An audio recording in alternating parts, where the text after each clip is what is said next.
করে নিন আমার বেটা, আপনার বেটা 22 বছর বয়স, তার বিয়ে শাদী হয়ে গিয়েছে, ছেলে মেয়েও হয়ে গিয়েছে। নিজের সংসারে ব্যস্ত হওয়ার কারণে অল্প উপার্জন করছে বলে হয়তো বাপকে খেতে দেয় না, মাকে দেখতে পারে না। তবে শ্বশুর বাড়ির কোন কুটুম এলে মোরগের গোশত ছাড়া ভাত দেয় না। তখন আপনি বাপ, আমি বাপ হিসাবে জালসার দিনে মাওলানার কাছে আবেদন করলাম, হুজুর একটু ওয়াজ করেন, বাপ মা সম্পর্কে ওয়াজ করেন। ছেলেপেলে এখনকার খুব বেয়াদব, বাপকে দেখতে পারে না, মাকে বাড়িতে থয় না, অতএব বাপ মা সম্পর্কে একটু ওয়াজ করেন। আমি মাওলানা বা আর অন্য কোন মাওলানা জালসায় এসে একদম গজল ধরে নিলেন, মায়ের দিলেতে ব্যথা কখনো দিও না, কখনো দিও না। আর শ্রোতা যত বুঝে সুবহানাল্লাহ। মুরব্বি মা যদি মজলিসে বসে থাকে, ওই মা চোখের পানি ফেলছে, আঁচল দিয়ে মুছছে, দিয়েছে, মার দিলে ব্যথা দিতে মানা করছে, আর আমার বেটা আমার গর্দনে হাত দিয়ে বেহিল দিচ্ছে। খুব সুবহানাল্লাহ বললাম, খুব শুনতে ভালো লাগলো, আপনাদেরও জান ভরলো, আমারও জান মন ভরে গেল। মায়ের দিলে ব্যথা দিলে আল্লাহ অসন্তুষ্ট হবে, নবী আমাদের নারাজ হবেন, এটা আমাদের সকলের জানা। কিন্তু তারপরেও ছেলে বা আপনার বৌমা আপনাকে দেখতে কেন পারে না, ভাত কেন দেয় না, আপনার সেবা যত্ন কেন করে না? যদি কোনো বেটা সেবা না করে, বাবা মাকে দেখতে যদি না পারে, তাহলে সে সমাজের নিকটে, এমনকি আল্লাহর নিকটেও সে আসামি বলে গণ্য হবে, অপরাধী হবে, অন্যায়কারী হবে।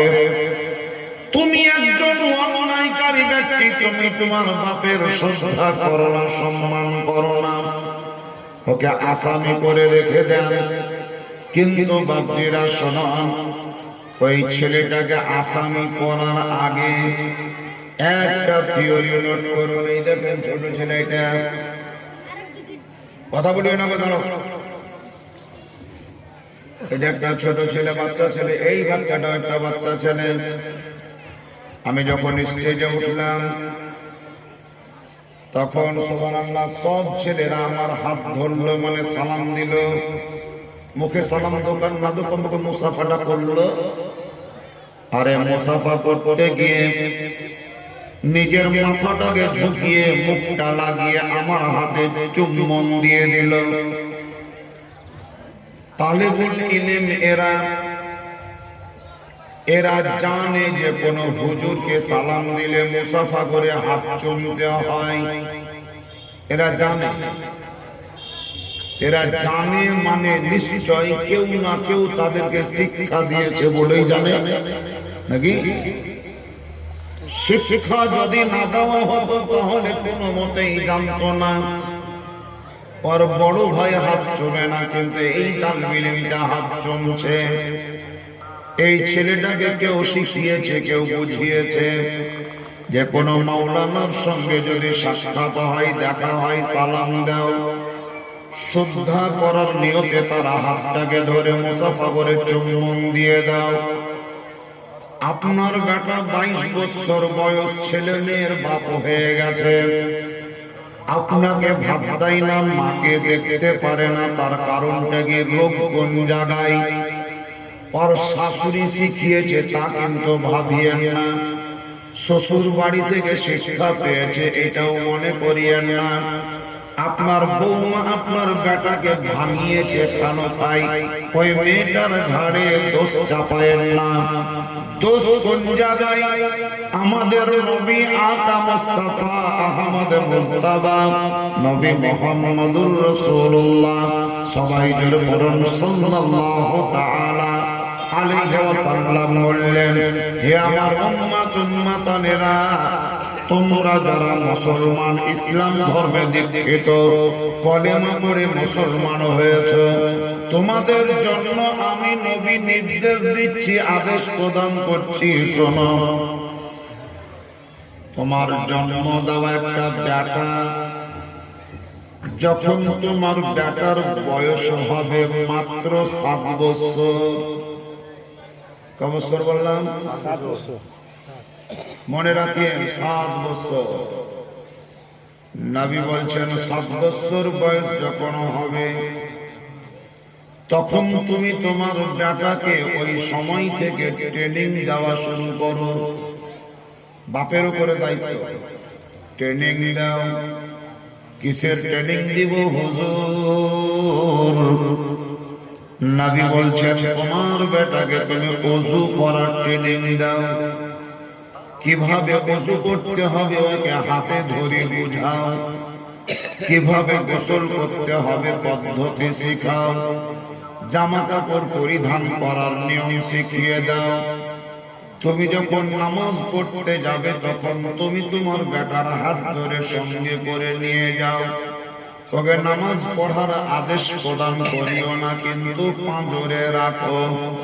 তোমার যেন নামাজ পড়া দেখবে তুমি কিভাবে উচ্চ বসছো, ওই জিনিসটা তোমার বেটা দেখবে। ওই জায়গাতেই তোমার বেটাকে কোরআন শিক্ষা দাও, ভালো একজন যোগ্য আলেমকে দিয়ে। বাড়িতে তুমি ডাকো, প্রাইভেট হিসাবে পড়াও, মাদ্রাসায় ভর্তি করার প্রয়োজন নাই, মাদ্রাসাতে ভর্তি করতেই হবে। এটা জরুরি নয় কথা বালিশ বাক্স দিয়ে মাদ্রাসায় পাঠাতে হবে, যাই বাড়িতে খাওয়াতে হবে, বাড়ি বাড়ি টিফিন বাটি নিয়ে যাবে, এটা জরুরি নয়। তুমি তোমার বাড়িতে একজন যোগ্য মাওলানাকে ডেকে তোমার বেটাকে নামাজের পদ্ধতি শেখাও, ওযু করার পদ্ধতি শেখাও, গোসল করার তরিকা শেখাও। হালাল কাকে বলে বুঝিয়ে দাও, হারাম কাকে বলে বুঝাও। 8 বছর বয়স যখন হবে বুঝিয়েই যাও। 9 বছর বয়স পর্যন্ত ট্রেনিং দাও। 10 বছর বয়স চলছে তখনও ট্রেনিং দাও। নবী বললেন যখন 11 বছর তোমার ছেলেটার বয়স হবে, কত বছর হবে? 11। কত থেকে? 7 পর থেকে 11 মানে কত বছর হলো? 8, 7 বাদ দেন, 8, 9, 10, 11 কত বছর? 4 বছর টাইম। আপনারাই যারা বসে আছেন বুকে হাত দিয়ে বলুন, 4টা বছর যদি একটা ছেলে দিন রাত 24 ঘন্টা না হলেও মাঝে মধ্যে যদি বাপের কাছ থেকে বিদ্যা পাই ওযু করার, বাপের কাছ থেকে যদি শিক্ষা পাই গোসল করার, নামাজ পড়ার, ওই ফাঁকে শিক্ষা দান বাপের ফজিলত কি, মার ফজিলত কি, বাপ কাকে বলে, মা কাকে বলে। দুনিয়ার কাহরির হাত চুমো আর না চুমো, কমপক্ষে তোমার বাপের হাত তোমাকে চুমতেই হবে, তোমার মায়ের হাত তোমাকে চুমতেই হবে। সময় সুযোগ পেলে তোমার মায়ের পায়ে মুখ লাগিয়ে মায়ের কদম বসি করতে হবে। এই ছেলেগুলাকে শিক্ষা দেওয়া হলো, মুলবির হাত চুমো, কারি সাহেবের হাত চুমো, মুফতি সাহেব দেখলে হাত চুমো, পীর সাহেব দেখতে পেলে হাত চুমে নাও। আপনি যদি ওই 8 বছর বয়সের ছেলেকে 11 বছর বয়স পর্যন্ত শিক্ষা দান, সুন্দরভাবে কোরআন শিক্ষা হয়ে যাবে, সুন্দরভাবে নামাজ পড়ার পদ্ধতি শিখবে, ওযু করার ঢং শিখে নেবে, রোজা কাকে বলে ওটাও বুঝে নেবে, গোসল কিভাবে করতে হয় সেই জ্ঞানটাও পাবে। আপনারাই বলুন 4 বছর টাইমে অসুস্থ ভাবে কোরআন পড়া শিখতে পারবে না? পারবে না? পারবে না? 4 বছর একটা ছেলে কোরআন ধরতে পারবে না? খুব পারবে। নবী বললেন 11 বছর বয়স যখন পূর্ণ হয়ে গেল আর তুমি ওকে ট্রেনিং দিও না। এবার গার্জিয়ান হিসাবে তোমার বেটাকে বলো যে বেটা এবার তোমার উপরে নামাজ ফরজ, তোমাকে নামাজ পড়তেই হবে, নামাজ পড়ো। একদিন দুদিন তিন দিন বললেন, যদি আপনার বেটা নামাজ ধরে নিল তো আলহামদুলিল্লাহ, যদি নামাজ পড়া শুরু না করে আমার নবী বলেছেন ওকে মারো। সুবহানাল্লাহ বলেন, আরো জোরে বলে দেন সুবহানাল্লাহ। নবী বলেছেন ওকে মারো। কিসে মারতে বলেছেন নবী? নবী বলেছেন তোমরা হাতের দ্বারায় মারো, এক চড় দু চড় তিন চড় মারো। দু চড় থাপ্পড় লাগানোর পরেও যদি তোমার বেটা নামাজি হয়, নামাজ না ধরে, তখন নবী আমার বললেন লাঠিতে মারো। লাঠির মার খাওয়ার পরে যদি নামাজ না ধরে, নবী বলছেন তুমি গার্জেন হিসাবে তার খাবার বন্ধ করে দাও। নামাজ যদি না পড়িস তো তোকে খেতে দিব না। ওতেও যদি জব্দ না হয়, শেষবেলায় নবী বললেন ঘরের ভিতরে ভরে দাও, শিকলি তুলে দাও, জামানাতে মুখ লাগিয়ে ওকে কবলাও। বলতো নামাজ পড়বি না পড়বি না, নামাজ পড়তে রাজি হবি না হবি না। যতক্ষণ পর্যন্ত নামাজে রাজি না হচ্ছে ততক্ষণ পর্যন্ত তুমি ওকে ঘর থেকে বাহির করিও না। অবশ্যই দেখবেন ছেলেটা নামাজি হয়ে যাবে। বলো ওই 7 বছর বয়সের পর থেকে 11 বছর বয়স পর্যন্ত ট্রেনিং দেওয়া বাপ, ছেলেকে নামাজের প্রশিক্ষণ দেওয়ার বাপ, আর 11 বছর বয়সে ছেলেকে জবরদস্তি নামাজের পাটিতে খাড়ো করা বাপ। আপনাদের মধ্যে কে কে আছেন হাত তোলেন। বাড়ি কতি ইলোড়া, ইলোড়া ওইটা একটু 11 থেকে বেটাও তালবিলিং পড়ছে। হ্যাঁ, হাফেজ লাইনে ভর্তি করেছি। ছোট ওই লাগি বাড়িতে থাকলে হতো না, বাড়ি থেকেই হচ্ছে ট্রেনিং। বলছিলাম বাবাজিরা, আপনি যদি আপনার ছেলেকে 11 বছর বয়স হতে না হতে যদি কোরআনের বিদ্যা দিতে পারেন, নামাজের ট্রেনিং দিতে পারেন, ওই ফাঁকে যদি বুঝিয়ে দেন মা কোন জিনিস বাপ কোন জিনিস, ছোট থেকে আপনি অভ্যাস করান বাপের হাত চুমা, ছোট থেকে অভ্যাস করেন মায়ের হাত চুমার অভ্যাস করা, বড় হওয়ার পর বেটা বাপকে সালাম দেয় না, তার কারণ লজ্জা লাগছে। বড় হওয়ার পর মাকে সালাম দেয় না, তার কারণ বেটাকে লজ্জা লাগছে। কিন্তু ছোট থেকে যদি হাত চুমা অভ্যাস থাকে, ছোট থেকে যদি সালাম দেওয়া অভ্যাস থাকে, এই তালবিলগুলোকে যেমন লজ্জা লাগে না আমার হাত চুমতে, কিন্তু দেখবেন ওর বাপের হাত চুমে না, ওর মায়ের হাত চুমে না। আপনি যদি আপনার ছেলেকে হাত চুমা শিক্ষা দিতে পারেন, এক কলম লিখে রাখেন, ওই বেটা কোনোদিন মায়ের অবমাননা করবে না, বাপের অশ্রদ্ধা করবে না, বাপের অসম্মান করবে না। আজ আপনি বিচার ডাকলেন আমার বেটা খেতে দেয় না, আমার বউ দেখতে পারে না, কিন্তু আপনার বেটা যদি আপনার নামে বিচার ডাকে, আমার আব্বা আমাকে কোরআন শেখায়নি, আমার আব্বা আমাকে নামাজ পড়া বোঝায়নি, আমার বাপ আমার জন্য যতটা পরিশ্রম করা দরকার ছিল অতটা পরিশ্রম করেনি, আপনার বেটাকে আসামি করার আগে আল্লাহর দরবারে আপনি আসামি হয়ে যাবে। আপনি তো দোষী, আপনি তো অপরাধী, আপনার বেটাকে শিখাননি, আপনার বেটাকে চারদিয়া দেননি। বলবেন মাওলানা আমি গরিব মানুষ, গরিব মানুষ 5,000 টাকা খরচ করে ভর্তি দিয়ে মাদ্রাসায় অ্যাডমিশন করাতে পারেনি। আপনি কিসের জন্য অ্যাডমিশন করাবেন? দরকার নাই ভর্তি করাবার। আপনার বেটি দেখেন বাংলা অঙ্ক ইংরেজি প্রাইভেট মাস্টারের কাছে প্রাইভেট পড়ে, একদিন যদি আপনার মেয়েটি বা ছেলেটি প্রাইভেট মাস্টারের কাছে পড়তে না যায়, তোর মাকে দেখছি তো সুবহানাল্লাহ উস্কে ঠেলে তেড়ে বেড়াচ্ছে, কেন তো প্রাইভেট যাস না বল, এমনি তো আর পড়া হয় না, মাসে মাসে 200 টাকা লাগে, কিসের জন্য যাসনি বল, কিসের জন্য যাস না বল।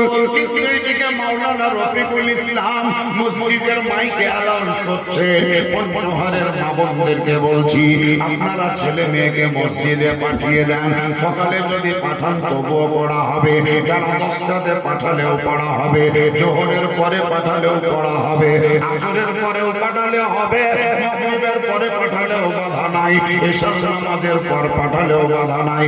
এত ডেকে ডেকেও পাওয়া যায় না, তার কারণ যদি বলেন তো একটাই কারণ, প্রাইভেটে পয়সা লাগে আর মসজিদে পয়সা লাগে না।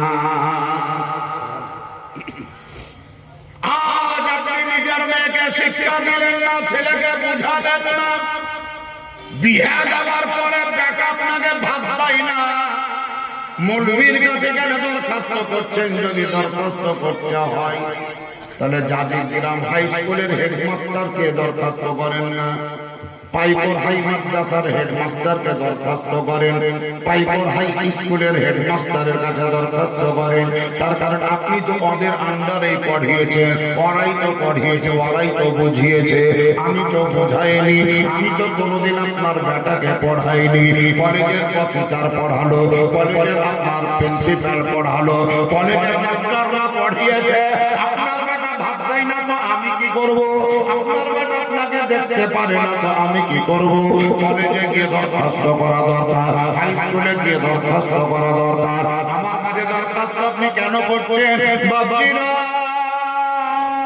আল্লাহর নবী আকা মুস্তাফা আহমদ মুস্তাফা নবী মুহাম্মদ রাসূলুল্লাহ বলেন, তালাকুল ইলমি ফরিদাতুন আলা কুল্লি মুসলিমিন ওয়াল মুসলিমা। হে আমার উম্মত, উম্মতানেরা শুনো, শুধু বেটা ছেলে নয়, শুধু পুরুষ মানুষেরাই নয়, বরং মহিলা যারা, তাদের জন্য ধর্মের শিক্ষা করা ফরজ। ফরজ। আমি মেয়েদের মাদ্রাসা তৈরি করেছি, বর্তমানে শিধরে নেতৃত্ব দিচ্ছি। তো 200 বেশি মেয়ে আছে। এই বছর মাঘ মাসের 3 তারিখ জালসার ডেট করেছে। জালসার ডেট 3 তারিখ, মাঘ মাসের 3 তারিখ, জানুয়ারি মাসের 17 তারিখ জালসা হবে মাদ্রাসায়। এত ঠান্ডা তবু করতে হবে কেন? এই জানেন, এই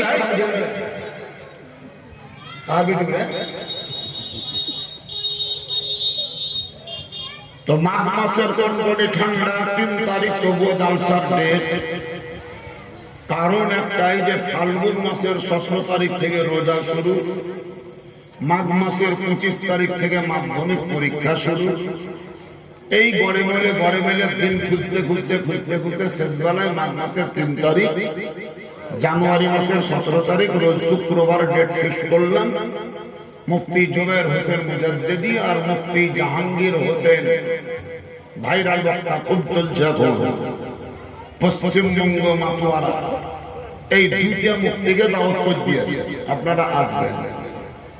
সেই দিনে যদি কোনোদিন কেউ যান তো দেখতে পাবেন 20 জন মেয়ে, 20 জন, একজন নয়, 20 জন মেয়ে ফারিগ হবে, মানে পাগড়ি পাবে। পাগড়ি বলতে কি, মেয়েদের মাথায় তো পাগড়ি হয় না, ছেলেদের মাথায় পাগড়ি হয়।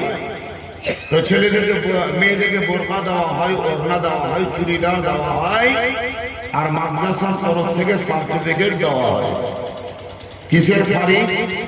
তা 3 জন মেয়ে মাওলানা পাস করবে, মাওলানা, মেয়েরা মাওলানা পাস করবে 3 জন, আর 17 জন মেয়ে কারি পাস করবে। শুদ্ধভাবে কোরআন পড়া শিখেছে কারি সাহেবদের কাছ থেকে, মহিলা কারি, যার জন্য ওদেরকে দস্তার দেওয়া হবে কেরাতের, দস্তারে কেরাত আর দস্তারে আলমিয়া। 17 জন কেরাতের পাগড়ি পাবে, 3 জন মাওলানার পাগড়ি পাবে, 14টা, টোটাল 20 জন। এই 20 জন মেয়ে যে ফারিগ হবে, কোরআন শরীফ সুন্দরভাবে পড়লো, যে মেয়েগুলা মাওলানা পাস করবে তারা জানে বুখারী শরীফ পড়ছে, এখন বুখারী শরীফ, তিরমিজি শরীফ পড়ছে, মুসলিম শরীফ পড়ছে। যে হাদিসের উদ্ধৃতি দিয়ে মুফতি আলিমউদ্দিন সাহেব বক্তব্য রেখে গেলেন, ওই হাদিসগুলো মেয়েরা পড়ছে। তো যে মেয়েগুলা পড়ছে হাদিসে নিজের চোখে, যে মুসলমান ঘরের মেয়েদের মাথার চুল ঢেকে রাখা ফরজ, যে মেয়েটা 14 বার পড়বে ওই মেয়েটার কোনোদিন কি মাথার কাপড় মাথা থেকে আর নিচে পড়বে? মাথায় কাপড় দাও, ওকে কি আর বলতে হবে? আর বলতে হবে না, শিখে লিয়াছে।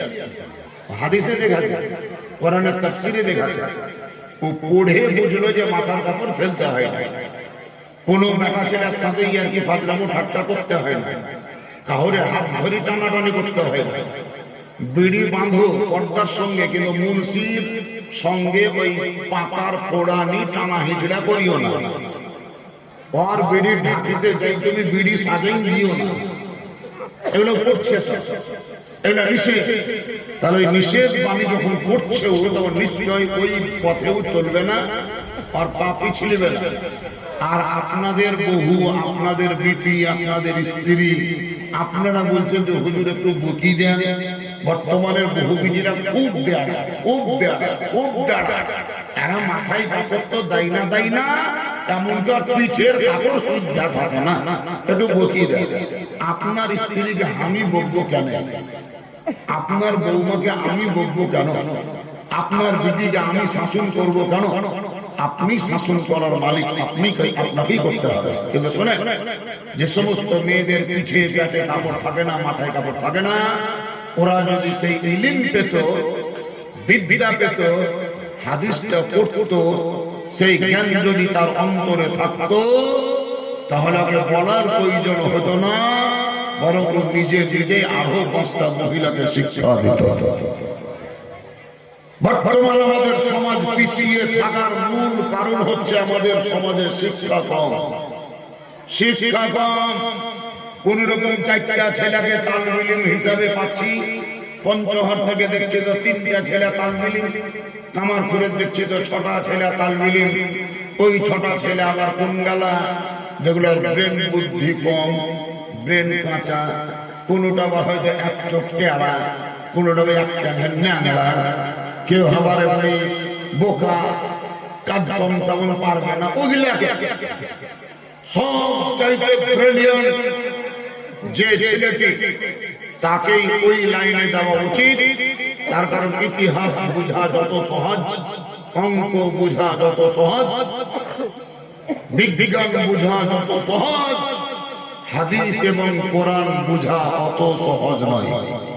এটা বোঝার জন্য প্রচুর ব্রেন লাগে, প্রচুর ব্রেন লাগে। যাক, আমাদের নবী আদম মুস্তাফা বলেন, তালাবুল ইলমি ফরিদাতুন আলা কুল্লি মুসলিমিন ওয়াল মুসলিমাত। প্রত্যেকটা মুসলমান নর এবং নারী, তাদের জন্য ধর্মের শিক্ষা করা ফরজ। সেই শিক্ষা আপনাকে দিতে হবে, ওই শিক্ষা আপনাকে করাতে হবে। আমি অনুরোধ করব, আপনারা নিজ নিজ ছেলেকে এবং মেয়েদেরকে 11 বছর বয়স হতে হতে আপনি নামাজের ট্রেনিং দেন, ওযুর ট্রেনিং দেন, পদ্ধতি শিখান, বাপের ফজিলত বোঝান, মায়ের ফজিলত বোঝান। আপনি যদি না পারেন, কোনো মৌলবীর দ্বারাতেই ওর ভিতরে একটা ম্যাটার ভরে দেন যে বাপকে সালাম করি, বাপের হাত চুমতে হয়, মাকে সালাম দিয়ে মায়ের হাত চুমতে হয়। বেটা মায়ের হাত চুমবে, বেটা যতই বুড়া হোক। সুবহানাল্লাহ। আমরা দেখছি মাঝে মধ্যে করে 80 বছরের মুরব্বী, 80 বছরের মুরব্বী কোন পীর সাহেবের দরবারে গিয়ে জুয়ান পর করে পীর, আর ওই মুরব্বী লোকটা 80 বছরের বুড়া, তাকেই দেখছি তো জুয়ান পীরের হাত ধরে চুমছে, আবার পায়ে মুখ লাগায় কদম বসিয়ে করছে। ভালো জিনিস করো, ও পীর সাহেব বলে পাচমলা, কিন্তু কই তোমার মার তো কোনোদিন পাচমা দেখলাম না, তোমার বাপের তো হাত চুমা দেখলাম না। কে নাম নিষেধ করলে তোমাকে? কে বাধা দিলে? কোন জায়গায় তোমার আপত্তি? শোনো, কোন মৌলভী, মাওলানা, হাফিজ, কারি, মুফতি, মুহাদ্দিস, কোন পীর ওলি আউলিয়ার হাত চুমার আগে নিজের বাড়ির ভিতরে মায়ের হাত চুমা অভ্যাস করো, বাপের হাত চুমা অভ্যাস করো, হাবিব করো। বাপের হাত চুমা অভ্যাস থাকলে, মায়ের হাত চুমা অভ্যাস থাকলে, সেই মায়ের ব্যাপারে অসৎ ধারণা আসবে না, বাপের বদনাম কেউ করবে না। এমন এমন ছেলে আমাদের সমাজে আছে, আর নিজের বাপের ব্যাপারে বলছে আমার বাপকে চিনহ, তুমি আমার বাপকে চিনহ, আমার বাপ জাতা হারামি লয়। ও কেমন বেটা হারামি ভেবে দেখে, বেটা বলছে আমার বাপ চিনহ না তুমি, আমার বাপ জাতা হারামি। তো ওর বাপ যদি অত হারামি হয়, তাহলে ছোড়া কত হারামি হবে? এবার হিসাব করিলেন কত হারামি। এইরকম শিক্ষায় শিক্ষিত আমাদের সমাজ, যার জন্য বলবো ওই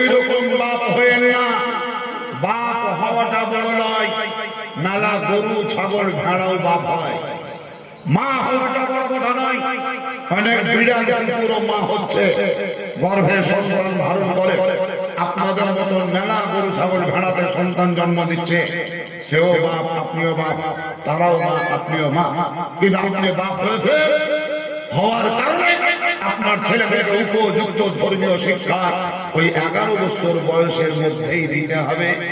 যদি মৌলবি করার ইচ্ছা থাকে তো পরের ধাপ, আপনি মাদ্রাসায় ভর্তি পারেন। মৌলবি হওয়া ফরজ নয়, হাফিজ হওয়া ফরজ নয়, কারি হওয়া ফরজ নয়, মুফতি হওয়া ফরজ নয়। ইসলামের শিক্ষা হালাল হারাম চিহ্না পর্যন্ত, নামাজের আরকান আহকাম বুঝা পর্যন্ত ফরজ ফরজ ফরজ। এই শিক্ষায় শিক্ষিত হন, ছেলে মেয়েকে মসজিদে পাঠান, ইমাম সাহেবের কাছে উপযুক্ত ভাবে শিক্ষা দান এই অনুরোধ করব। মসজিদ আপনারা জানেন বড় মেহনতের ফল। এই গ্রাম সে গ্রাম ও গ্রাম গিয়ে রশিদ ছাপিয়ে কালেকশন করে পাথর চাহা কাউরির কাছে বালি চাহা, কাউরির কাছে ধান, কাউরির কাছে চাল, কাউরির কাছে গম, কাউরির কাছে তক্তা, কার কাছে বাঁশ, কার কাছে ইট, কার কাছে আর কিছু। এইভাবে করতে করতে করতে করতে এত দূর পর্যন্ত মসজিদে গিয়েছে। সর্বপ্রথম যেই দিন নামাজ শুরু হয় সেই দিনের দিনটা ছিল জুমার দিন, শুক্রবারের দিন।